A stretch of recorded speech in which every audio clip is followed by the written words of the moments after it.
Umurambo wa Maître Ntwari Bukuru watoraguwe i Kigali nyuma yo guhanuka mu nyubako ndende muri Nyabugogo mu gitondo cyo kuwa gatatu no urupfu rwababaje abanyamurenge baba mu Rwanda ndetse no mu mahanga. Maître Bukuru Ntwari, umunyamurenge w'umunyamategeko warutuye i Kigali, azwi cyane avuga ku bwicanyi avuga ko bugamije kurimba abanyamurenge muri Repubulika Iharanira Demokarasi ya Kongo, agashinja kenshi umutwe wa Tabara w'Abarundi ufite uruhare muri ubwo bwicanyi. Urwego rw'igihugu rugenza ibyaha mu Rwanda, Rwanda Investigation Bureau RIB, rwatangaje ko ruri gukora iperereza ku rupfu rwa Maître Bukuru Ntwari.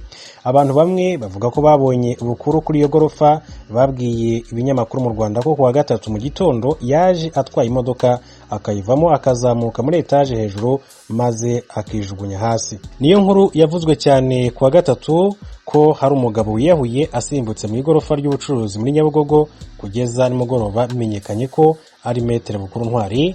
Maître Albert wo Muryango wa Bukuru yabwiye ikinyamakuru BBC bikesha amakuru ko kuwa gatatu yageze aho umurambo wa Bukuru wari washyizwe mu ruhukiro, ko baweretswe bakemeza ko ari uwa Bukuru Maître Ntwari, ariko nta yandi makuru bahawe na RIB cyangwa se urwego rw'igihugu rushinzwe ubugenzacyaha kubera iperereza. Umwe mu bahafi mu banyamuryango wa Bukuru i Kigali utifuje gutangazwa amazina yabwiye BBC ko we adashidikanya ko yishwe. Yagize ati Bukuru nta kindi kintu na kimwe tuzi cyatuma yiyahura, ivyo abatangabuhamya bonyine bavuze byerekana ko ari umupango wateguwe. Maître Bukuru Ntwari nta modoka yagiraga, abandi bo baravuze ngo yabanje gukora ku kimenyetso cy'umusaraba, kandi Bukuru ntiyigeze aba umukatolika. Ni ibintu rero byateguwe niko tubibona. Maître Bukuru Ntwari yumvikanye kenshi mu biganiro ashinja Tabara gukorana na Mayimayi mu mugambi wo kurimbura abanyamurenge muri Kivu y'Epfo. Abanyamurenge benshi ku mbuga nkoranyambaga bagaragaje agahinda batewe n'urupfu rwa Maître Bukuru Ntwari,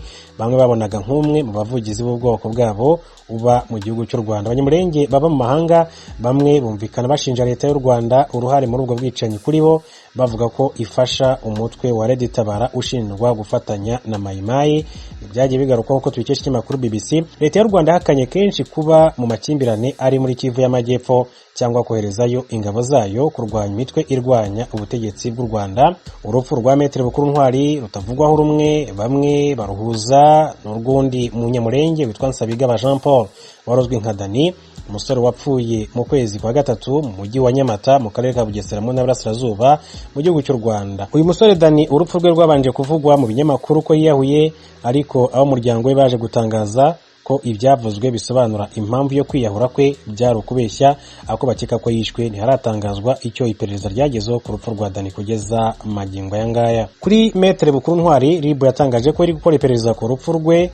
Kugeza ubu bigaragara ko rwazamye amarangamutima batari bake, cyane cyane bene wabo abanyamurenge badatinya no kugereranya n'urwa Dani wasanzwe amanitse umugozi i Nyamata mu karere ka Bugesera. Hagati aho ngaho birasaba ko hategerezwa ibizava mu iperereza rya RIB kugira ngo hamenyekane mu by'ukuri byagenze bite kugira ngo Maître Bukuru Ntwari apfe muri buriya buryo nk'uko byakomeje kugenda bigarukwaho. Mu yandi makuru, Perezida wa Repubulika y'u Rwanda Paul Kagame yahamagariye abaterankunga gufasha COVAX kugira ngo COVID-19 irandurwe burundu ku isi.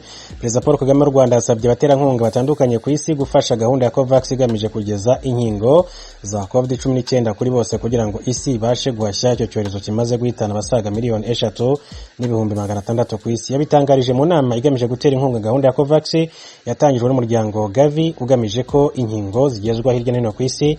Ihuriro rigamije kurwanya ibyorezo CEPI ndetse n'umuryango mpuzamahanga wita ku buzima WMS. Muri nama yabaye hifashishijwe ikoranabuhanga hakusanyirijwemo miliyari zigera kuri 2 ndetse na miliyoni 400 z'amadolari Amerika yatanzwe na guverinoma, abikorera n'imiryango itandukanye, byatumye kugeza ubu amafaranga amaze gutangwa muri gahunda agera kuri miliyari zigera ku 9 na miliyoni 600 z'amadolari Amerika. Ubuyapani bwonyine bwatanze miliyoni 800 z'amadolari Amerika, bikaba byatumye amahanga yose bumaze gutanga muri COVID-19 muri COVAX agera kuri miliyari 1 y'amadolari. Umuryango w'ubumwe bw'Uburayi gufatanye na banki y'ishoramari y'Uburayi batanze miliyoni zigera kuri 370 z'amadolari Amerika. Perezida Kagame yashimye abakomeje gutera inkunga icyo gikorwa, asaba ko bikomeza kugira ngo isi ibashe guhangana na COVID-19. Yagize ati dukwiriye kongera imbaraga kandi tugaharanira ko uburyo bw'inkingo ubuhari bunyuzwa muri COVAX ari nako twubakira Afurika ubushobozi bwo kubasha kwikorera inkingo mu gihe kiri imbere. Umwanya wo guharanira ko COVAX ibona ubushobozi kugira ngo ikomeze gufasha mu gutabara ubuzima kandi ifashe mu guhashya icyorezo cya COVID-19. Umukuru w'igihugu cy'u Rwanda yavuze ko gahunda ya COVAX yafashije ubuzima bwa benshi binyuze mu nkingo harimo n'abanyarwanda. Yagize ati gahunda ya COVAX mu by'ukuri ati yatabaye ubuzima bwa benshi harimo no mu Rwanda. Ati igihugu cyacu kimaze kwakira doze zisaga 500 binyuze muri COVAX, bikaba byaradufashije gukingira hafi 3% by'abaturage bacu. Ati cyakora Perezida Kagame akaba yavuze ko hirya no hino ku isi hakiri za miliyari z'abaturage bagifite ibyago byinshi cyane byo kwandura COVID-19 kubera kubura inkingo, ku isonga hakaza umugabane wa Afurika. Yavuze ko ubufatanye n'umusanzu wa buri wese ukenewe kugira ngo COVAX ikomeze kugera ku ntego zayo. Amafaranga amaze gukusanywa muri COVAX kubona inkingo doze miliyari 1,800,000 zizahabwa ibihugu bikiri mu nzira y'amajyambere. Izo nkingo zizatangwa muri 2021 no mu ntangiriro za 2022 zizatuma mu bihugu biri muri iyo gahunda hazaba hamaze gukingirwa 30% by'abaturage babituye. Hari ibihugu 5 kandi byiyemeje gutanga doze z'inkingo miliyoni 54 zizoherezwa mu bihugu bikiri mu nzira y'amajyambere, harimo Ubuyapani bwiyemeje gutanga doze miliyoni 30, ibindi byiyemeje gutanga inkingo birimo 24 n'Ububiligi, Denmark, Espagne ndetse na Suwede. Mu yandi makuru, Minisitiri w'Ububanyi n'Amahanga Dr Vincent Biruta ari mu ruzinduko rw'akazi muri Afurika y'Epfo. Minisitiri w'Ububanyi n'Amahanga n'Ubutwererane Dr Vincent Biruta uri mu ruzinduko rw'akazi muri Afurika y'Epfo yagiranye ibiganiro na mugenzi we Dr Naredi Pandor. Ibiro bya Minisiteri y'Ububanyi n'Amahanga n'Ubutwererane muri Afurika y'Epfo byatangajwe kuri wa gatanu tariki ya 4 Kamena 2021 aribwo Minisitiri Dr Naredi Pandor yakiriye mugenzi w'u Rwanda Minisitiri Dr Vincent Biruta mu mujyi wa Pretoria. Ntabwo hatangajwe ingingo zaganiriweho, gusa impande zombi zitangaza ko ari ibiganiro bigamije gutsura umubano hagati y'u Rwanda na Afurika y'Epfo. Uruzinduko rwa Minisitiri Dr Biruta muri Afurika y'Epfo rubaye nyuma y'iminsi mike Perezida Kagame ahuriye i Paris na mugenzi we Cyril Ramaphosa, aho nabo bagiranye ibiganiro. Perezida Kagame na Ramaphosa baganiriye ku itariki ya 18 Gicurasi 2021 ubwo bari bitabiriye ihuriro ryiga ku iterambere ry'ubukungu bwa Afurika. Ni inama yari yateguwe n'Ubufaransa. U Rwanda na Afurika y'Epfo bikaba bifitanye umubano mwiza, ariko mu minsi ishize waje magatotsi cyane ko Afurika y'Epfo icumbikiye Kayumba Nyamwasa ukuriye RNC Rwanda National Congress n'umutwe w'abarwanyi wa P5 uriweho n'amashyaka 5 arwanya leta y'u Rwanda. Bwana Kayumba Nyamwasa kandi yashinjwe uruhare mu bitero by'iterabwoba birimo ibisasu byateye mu mujyi wa Kigali muri 2010. Kugeza ubu kandi Abanyarwanda bakomeje kugorwa no kubona viza zo kwerekeza muri Afurika y'Epfo, ikibazo Perezida w'icyo gihugu Cyril Ramaphosa aheruka kuvuga ko kigiye gukemurwa, ariko imyaka igiye kuba 2 bitarashoboka kugeza magingo aya ngaya. Ishami rya ONU ryita ku mpunzi HCR rihangayikishijwe n'impunzi z'Abarohingya zihunga ziva mu kirwa ca Basana Shah. Tim Harris ishimwe abandanye n'ino nkuru. Ubuyobozi bw'iri shami buvuga ko buhangayikishijwe n'amakuru avuga ko hari impunzi z'Abarohingya zafashwe zigafungwa zihunga ikirwa cya Basan Char cyo muri Bangladesh. Aha niho zimwe muri zo zatangiye guhunga kuva mu kwezi kwa 12. Bamwe muri izi mpunzi z'Abarohingya bemeza ko bahatiwe kujya kuri icyo kirwa, bakavuga kandi ko batishimiye ubuzima bwaho. Mu byumweru bishize impunzi zabarirwa muri 100 zarafashwe zirafungwa nyuma yo guhunga icyo kirwa gikunze kwibasirwa n'imyuzure ndetse n'imiyaga y'inkubi iva mu kigobe cya Bengal. Kuva mu kwezi kwa 12 abamaze kwimurirwa kuri icyo kirwa bagera ku 18,000. Ubuyobozi bwa Bangladesh kandi burateganya kwimurirayo izindi mpunzi zigera ku 100,000. Ejo kuwa gatatu intumwa ebyiri za HCR zashoje uruzinduko rw'iminsi 4 zagiriye muri Bangladesh, nyuma ziza gusohora itangazo ryerekana ko bahangayikishijwe n'uko izo mpunzi zibayeho. Basabye leta ya Bangladesh kwita ku mutekano wazo ndetse bakanabasezeranya ejo habo hazaza.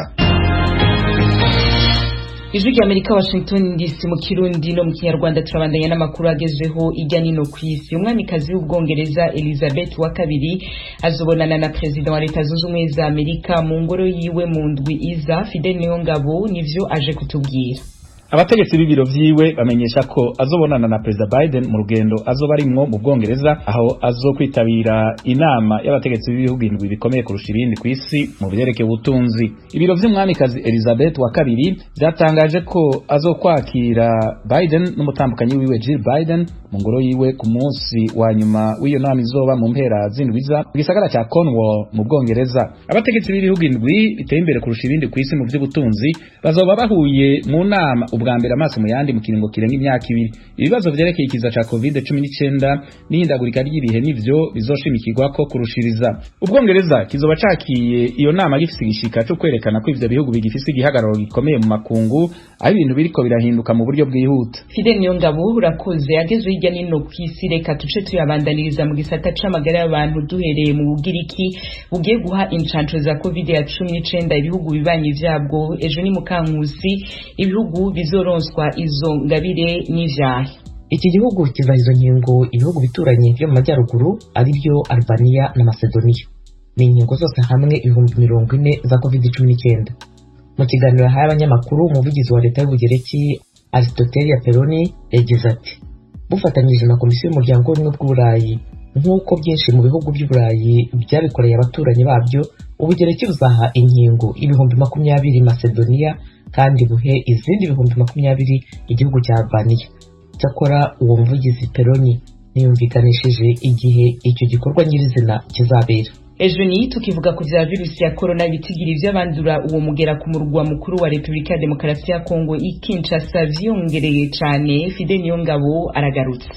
Ishirahamwe mpuzamakungu rijejwe amagara y'abantu ku isi OMS yatangaje no musi wa kane ko